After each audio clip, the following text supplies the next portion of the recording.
अस्सलाम वालेकुम। प्रोग्राम सवाले के साथ मैं हूं मारिया मेमन। आज की टॉप स्टोरीज है 26 नवंबर लॉन्ग मार्च का फाइनल राउंड। पाकिस्तान तहरीक इंसाफ के सरबराह ने पिंडी पहुंचने की कॉल दे दी है। हुकूमत कहती है कि इमरान खान साहब मुल्क में मार्शल लॉ लगवाना चाहते हैं। प्रोग्राम के पहले हिस्से में इस पर बात करें। उसके बाद आज भी नेहरू बांसुरी बजा रहा है। हमारे मुल्क के इस वक्त जो एग्जिस्टेंशियल क्राइसिस है वो इकोनॉमी का है, वो सिक्योरिटी सिचुएशन का है। लेकिन अगर हम अपने इर्द गिर्द बयानात देखें और प्रायोरिटीज देखें तो ऐसा लगता है कि इस मुल्क के अंदर चैन ही चैन है। और इस वक्त इस मुल्क का सबसे बड़ा मसला या तो इमरान खान साहब की घड़ी है या फिर इस वक्त ये लॉन्ग मार्च है। आखिर में ट्वीट करना जुर्म नहीं है, ये बात अब हम नहीं कह रहे। इस्लामाबाद हाई कोर्ट ने साफ साफ कह दिया।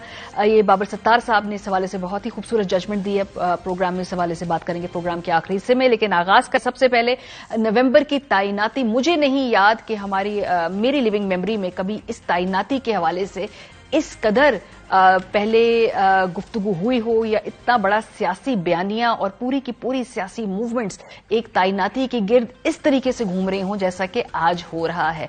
आज पाकिस्तान तहरीक इंसाफ के सरबराह इमरान खान साहब ने फाइनली बता दिया कि वो किस तारीख को इस्लामाबाद से पहले पिंडी पहुंचेंगे।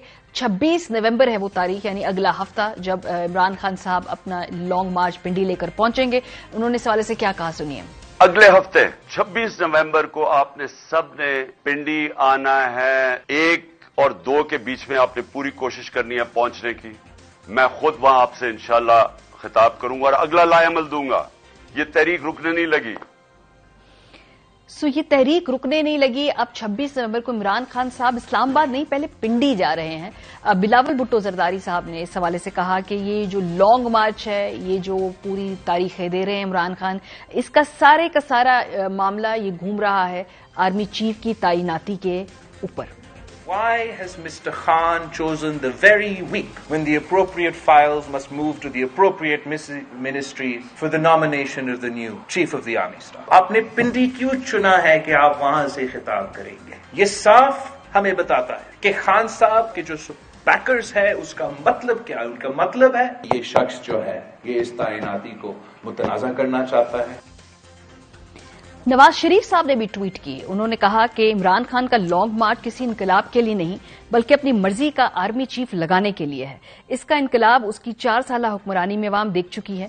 उसमें उन्होंने आगे बढ़ के उनके तोशाखाना फंडिंग की बात की, फॉरेन फंडिंग की बात की, 50 अरब की डकैती की बात की।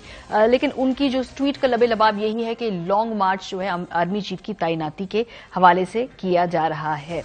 ये तैनाती कब होगी? ख्वाजा आसिफ साहब ने कल जियो टेलीविजन के एक प्रोग्राम के अंदर बता दिया कि अगले 48 घंटों में समरी मूव हो जाएगी और गालिबन ट्यूसडे या वेंसडे तक जो अगली अपॉइंटमेंट है वो किसकी होगी ये नाम सामने आ जाएगा। अगर ये नाम अगले 3 दिनों के अंदर सामने आ जाएगा मंजर आम पे, तो ये जो 26 नवंबर को लॉन्ग मार्च पिंडी लेकर आने से क्या सियासी मकासद हासिल करना चाहती है पाकिस्तान तहरीक इंसाफ। इमरान खान साहब इससे पहले बहुत दफा वोकली ये कह चुके हैं कि जो मौजूदा लॉट है हुकूमत के अंदर, जो मौजूदा इत्तेहाद है, इसको किसी तरीके से भी तैनाती करने का हक हासिल नहीं होना चाहिए है।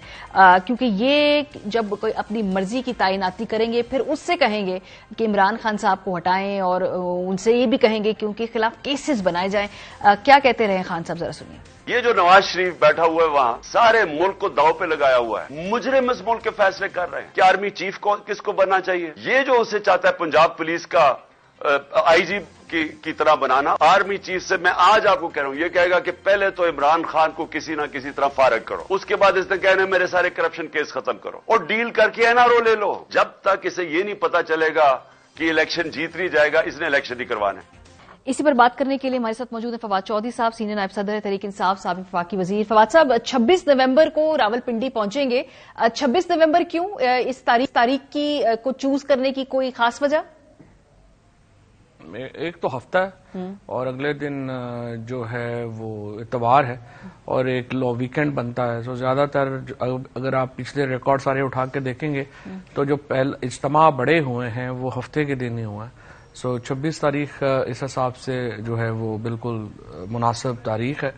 और वैसे भी जो है वो अब इंशाल्लाह پہلا آخری دن تو نہیں ہے، اس میں آگے بھی ہوں گے، آگے بھی چیزیں ہوں گی، وہ انشاءاللہ آپ کو ہفتے کو بتائیں گے آگے کیا کیا ہونا. ٹھیک ہے، مطلب یہ تھوڑا سا چونکہ 27 تاریخ سے ایک دن پہلے ہے نا، وہ 27 کے بعد کچھ اور بھی معاملات ہیں، کچھ اور تبدیلیاں تھیں، تو اس وجہ سے تو نہیں ہے 26 تاریخ کا چناؤ؟ نہیں، وہ اپوائنٹمنٹس تو ہو جائیں گی، آخری دن تک تو نہیں انتظار ہو سکتا. اس کی وجہ تو آپ دیکھیے نا کہ ریٹائرمنٹ آرڈر جو ہونا ہوتا ہے وہ 4-5 دن پہلے عام طور کے اوپر ہوتا ہے، تو میرا نہیں خیال کہ اتنا لمبا جو ہے وہ جا سکتا ہے. لیکن یہ جتنے کمزور ہیں، ایکچولی دیکھو نا، مسئلہ یہ ہے اس حکومت کی حالت یہ ہے کہ یہ پیٹرول کی پرائس اپنی مرضی سے نہیں بڑھا سکتی. تو اس طرح کے بڑے فیصلوں میں تو جتنا ان بیچاروں کو پسینے آئے ہوئے ہیں وہ آپ دیکھ ہی رہے ہیں. آج بلاول بھٹو جو ہے ان کی آپ نے پریس کانفرنس دیکھی، مجھے تو ڈر لگ رہا تھا کہ کہیں آنکھوں سے آنسو نہ نکل پڑے جتنا ان کو بیچاروں کو اس وقت ہوا ہے. سو یہ ابھی ان کو یہ چیلنجز ہیں، اس کے لیے ظاہر ہے کہ سیاست جو ہے وہ کمزور دل لوگ تو کر بھی نہیں سکتے. تو یہ ذرا کمزور دل لوگوں کے ہاتھ میں لا لگوانا چاہ رہے ہیں؟ کیونکہ بلاول نے تو آج یہ کہا ہے کہ بھئی آپ کی پوری بھرپور خواہش ہے، کوشش ہے کہ مارشل لا لگوا دیں آپ اس ملک کے اندر، تحریک انصاف. اس ملک میں اگر ابھی تک مارشل لا نہیں ہے تو اس کی واحد وجہ عمران خان اور پی ٹی آئی ہے، ورنہ ان پہ ہوتا تو کوئی مسئلہ نہیں تھا. اچھا، پنڈی کیوں؟ کیا پنڈی ایک پہلا پڑاؤ ہے، اس کے بعد آپ نے اسلام آباد بھی آنا ہے، یا پھر پنڈی کی کوئی سمبولک وجہ ہے، یا پھر پنڈی چونکہ پنجاب میں ہے، وہاں آپ کی ایڈمنسٹریشن ہے، اس لیے پنڈی چوز کیا آپ نے؟ کیونکہ خان صاحب نے پہلے اسلام آباد بولا، پھر انہوں نے تصحیح کر کے کرے نہیں پنڈی. نہیں، وہ ایکچولی بالکل صحیح بات ہے. ایکچولی تو جو ہے وہ 25 مئی کا جو کہ وہ کر رہے تھے ذکر، تو اسی تناظر میں وہ اسلام آباد کا بول گئے. لیکن ہم نے پہلے ہی دن سے، آپ کو پتہ ہی ہے، ہمارا فیصلہ یہی تھا کہ چونکہ اسلام آباد سے پہلے سب سے بڑا شہر راول پنڈی ہے، تو تمام جو قافلے ہیں جو خیبر پختونخوا سے آ رہے ہیں اور پورے پاکستان سے آ رہے ہیں وہ پہلے پنڈی پہنچیں گے. اس کے بعد جو اگلی حکمت عملی ہوگی انشاءاللہ وہ پنڈی میں بتائیں گے کہ اسلام آباد جانا ہے کیا کرنا. اور اسلام آباد جانے کے لیے تو آپ لوگ انتظامیہ کو اور عدالت کو گارنٹیز بھی دے رہے ہیں کہ وہاں پہ کوئی لا اینڈ آرڈر سچویشن نہیں ہوگی، اور جو سپریم کورٹ کا فیصلہ ہے اس کی باقاعدہ پابندی بھی کریں گے، اور وہ ریڈ زون میں تو نہیں جانے کی بات ہے اس فیصلے کے اندر، یا وہاں پر جا کر کوئی دھرنا دینے یا بیٹھنے کی ہے. تو پھر وہ اسی فیصلے کے تحت کہیں اسلام آباد جانا بھی ہوگا تو وہ جو H9 کا علاقہ ہے یا وہ F9 کا علاقہ ہے، یہی منزل ہے نا پروبیبلی. میرے خیال میں پہلی بات تو یہ ہے کہ سپریم کورٹ کو تفریق ہی نہیں کرنی چاہیے پاکستان میں علاقوں میں. ہاؤ کین یو سے کہ چونکہ وہاں پہ ججز بیٹھتے ہیں تو جو ہمارا یہ علاقہ ہے جس کو ریڈ زون بن گیا ہے کیونکہ ہم بیٹھتے ہیں وہاں پہ اور باقی پاکستانی شہری جو ہیں ان کے ہمیں ایشو نہیں ہے.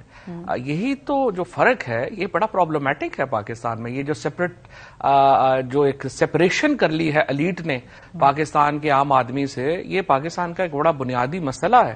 اور میں یہ سمجھتا ہوں کہ جہاں تک لا اینڈ آرڈر کا تعلق ہے یا باقی معاملات کا تعلق ہے، دیکھیں تحریک انصاف کو وائلنٹ پارٹی تو ہے ہی نہیں، نہ ہی ہماری کیپیسٹی بھی نہیں ہے. ہم چاہیں بھی تو ہم نہیں کر سکتے. ہمارے جو تمام سپورٹرز ہیں ان میں بچے آتے ہیں، فیملیز آتی ہیں، عورتیں آتی ہیں، اور فیملیز کی گیدرنگز ہوتی ہیں. یہ سارے لوگ پروٹیسٹ کرتے ہیں. سو جب حکومت کہتی ہے یا سپریم کورٹ کہتی ہے کہ جی آپ ریڈ زون میں نہیں آئے، personally actually it's very disturbing for me کہ آپ یہ کہہ دیں کہ یہ علاقے چونکہ یہ اس میں ہم رہتے ہیں، ہماری فیملیز رہتی ہیں اور ہم رہتے ہیں، تو یہاں پہ تو آپ نہیں آئیں گے اور باقی آپ پورے جا کے جو مرضی کر لیں. نہیں، انہوں نے کہا کہ آپ جائیں وہ H9 والے پارک میں بیٹھے ہیں، وہ جگہ مختص کی ہوئی ہے F9 والے پارک میں بیٹھے ہیں. انہوں نے یہ بھی نہیں کہا کہ باقی شہر میں جہاں پھرے، انہوں نے کہا یہ جگہ ہے ہائیڈ پارک لیول کی طرز پہ آپ جا کے اپنا پروٹیسٹ کروائیں، آپ نے جتنے دن بیٹھنا ہے وہاں بیٹھے. ٹھیک ہے، اتنی نیٹی گریٹی میں کورٹس کو نہیں جانا چاہیے. با انتظامیہ یہ معاملات دیکھے، جہاں پہ فیصلے کرنے والے ہیں، جہاں پہ نوٹسز لینے والے ہیں، جہاں فنڈامنٹل رائٹس بنیادی وائلیٹ ہو رہے ہیں، وہاں پہ کوئی ہل نہیں رہا، اور اس طرح کے نان ایشوز کے اوپر اتنا وقت کیوں ضائع کرنا.